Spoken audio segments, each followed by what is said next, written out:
Joining me now, Joe Liebermann, former Connecticut Senator and 2004 Vice Presidential candidate. Thank you so much for being here, sir. Good to see you. Good to be with you, Megan. Thank you. So what do you make of this? Now Iran is claiming that they're misrepresenting the terms. I mean, the ink is barely dry on the deal, and already Iran's saying, don't believe what the United States is saying about it. It's bad news, even if you're an advocate of the agreement, which I'm not.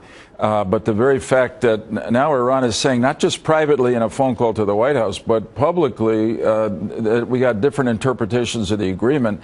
I hope in the White House this leads them to put the brakes on and not to begin to carry out any of the reduction of sanctions or unfreezing of billions of dollars of Iranian assets that we have been freezing because there's not an agreement. Unless you have an agreement, no part of it can be implemented. I realize there are a lot of things to criticize about the deal, but those who favor this deal say, look, you know, a week ago they were moving forward with their nuclear program, and as of today, they are not. Why is that not progress? So here's why it's not progress to me. All they did was push the pause button. The Iranians. But isn't that better than pushing the play button? Here's the problem. They didn't push the delete button. And we have agreed in response to them leaving their entire nuclear infrastructure as it was, basically. We've agreed to lessen sanctions. And my concern is that the rest of the world is going to begin to think that, well, Iran is open for business again. The sanctions are over, and it's going to be a lot harder if this thing fails after 6 months to go to a final agreement, which most people think it will, to put the sanctions back. It'll be a lot easier for the Iranians to gear up their nuclear program again. I'll tell you, this dispute tonight from the Iranian Foreign Ministry is really consequential, because in the one news story I've seen on it, they seem particularly to be taking issue with a part of the agreement from Geneva about whether they have the right to do any nuclear enrichment. That's critical.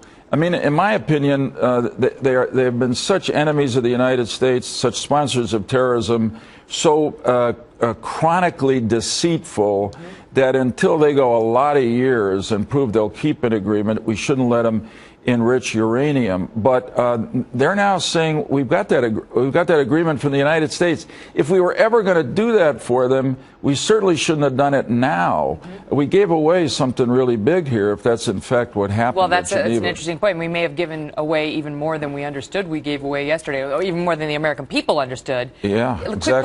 Quick question for you. You know, as a Democrat, then independent, right? Why did the White House do this? Why did they strike this deal? Well, I think that really the president has wanted to make some progress on this. He said it right at the beginning of his administration in 2009. If the Iranians will unclench their fist, we will extend our hand to them. Rouhani gets elected president. He's a so-called moderate, but he's not really. And they see an opportunity, and so do the Europeans. I mean, I can't blame them for hoping that we can work this out peacefully, but honestly, you got to remember who your friends are and who your enemies are. And the Iranian regime, not the Iranian people, are our enemies. They got the blood of hundreds of Americans on their hands, from the Marine barracks in Beirut right through the Shias that they trained to kill American soldiers in Iraq. So it's tough to trust. It's very tough to trust. They still want to dominate the Middle East. They're not friends of ours, and they're not friends of our allies, Israel and the moderate Arabs and already in the Middle East. Already challenging the terms of the deal. Senator, Troubling. Good to see you. Good to see you.